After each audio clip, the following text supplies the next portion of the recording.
Repositories of the supreme revelation passed on knowledge to one another. According to Plato, this knowledge can only be handed on to those who have been properly prepared to receive it.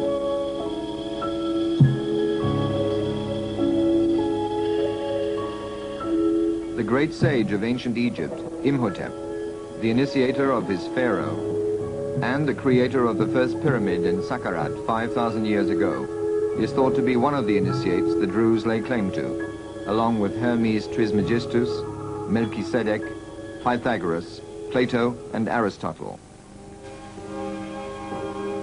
It was at the foot of Mount Hermon, in a remote wilderness in the Lebanon, that Druzism took root among the tribes originating in Arabia and the Yemen. From the earliest times, the persecutions inflicted on the sect induced followers to practice al-taqiyal, enjoining them to comply with the religious tenets of the victor while preserving their faith in their hearts. This principle of conduct has been successfully implemented by the Druze throughout their 8 centuries of history, which has always been closely tied to the Lebanese mountains, in whose shelter Druze clans and tribes strengthened their particularism under the rule of the emirs.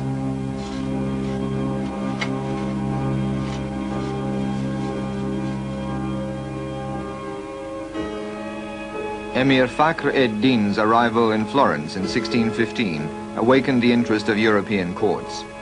This prince had succeeded in setting up a young independent state within the Ottoman Empire. The master of the mountain could sign Prince of the Druze in Phoenicia and Mount Lebanon.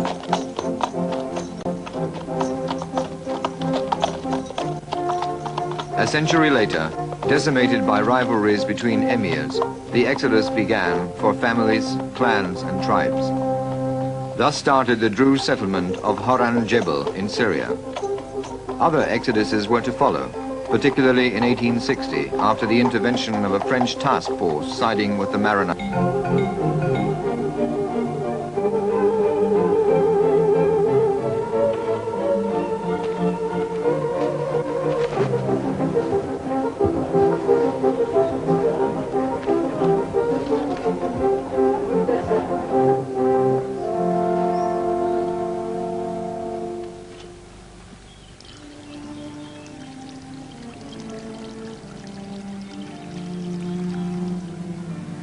The epic of the Lebanese emirs culminates in the refinement of a miniature Versailles that the powerful Béchir II had built at Bet Edin. It is the epitome of Druze architecture. Lamartine, in his Travels in the East, rejoices in its magnificence and charm.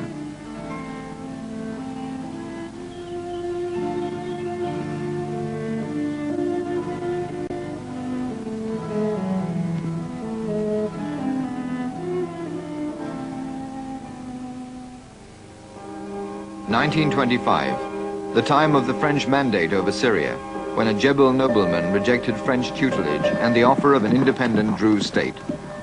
For 2 years, his horsemen managed to keep the French army at bay. One day, with his fellow soldiers, he charged an armored enemy column and annihilated it. His feats are often sung today in the madafas in Jebel, almshouses where the traveler can get board and lodging for as long as he needs.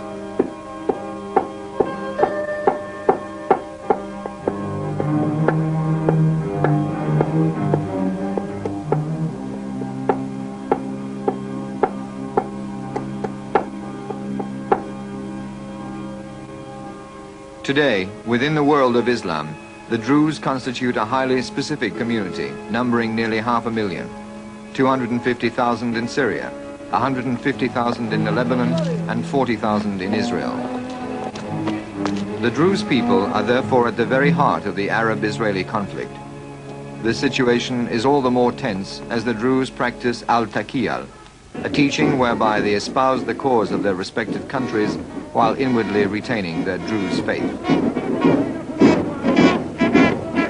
Thus it is that in Israel, young Druze join the army to defend the Jewish state.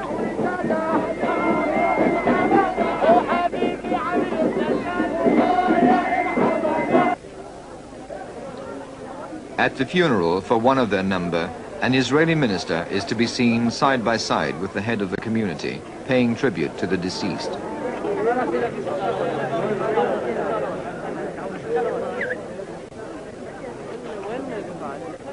כבוד לעדה הגדולה והאצילה אשר ממנה צמחו. At the same time, across the border, a Druze officer from Syria, in the name of the same Al-Taqiyal, has fallen on the field of honor. In the presence of the most high-ranking authorities in the country, the religious hierarchy of Jebel honor him as a hero of the Arab cause.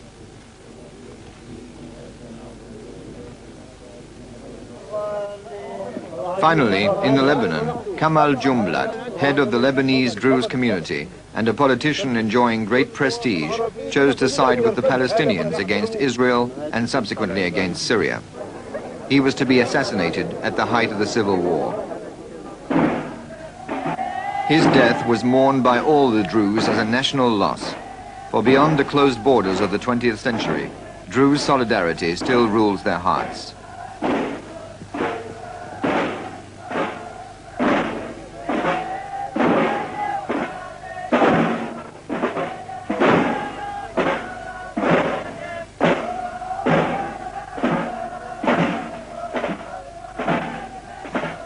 That day in Israel, there was no question of hoisting the Israeli flag.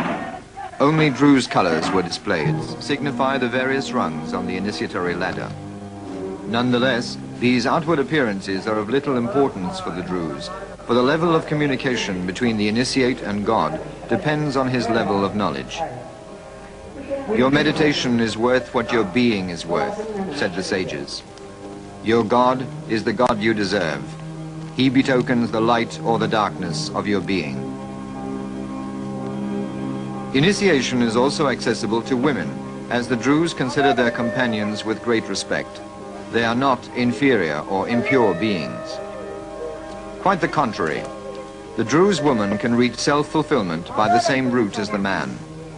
These initiate women, the Akala Siti, wear a white veil, also a sign of wisdom and purity. Initiation takes time and requires perseverance. In the Lebanon, several schools of religion give courses that lead up to initiation. Here, the masters teach the major principles of Druze wisdom: personal mystic research, domination of the senses, respect for nature, one's neighbor, and other religions.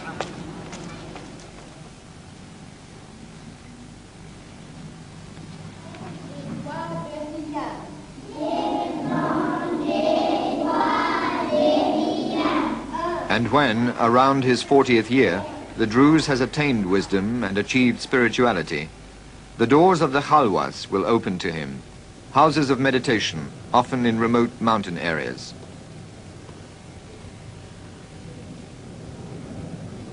The Druze eschew all forms of worship and rite, for they believe that the outward trappings of religion cause divisions among men. There is one unique God. In the Khalwas, the initiates study the 7 books of Hamza, a cosmogony on which commentators are undecided even today. It is filled with esoteric writings, strongly tinged with Neoplatonic reminiscences, Indian wisdom, thoughts derived from the Bible, the Gospel, and the Quran.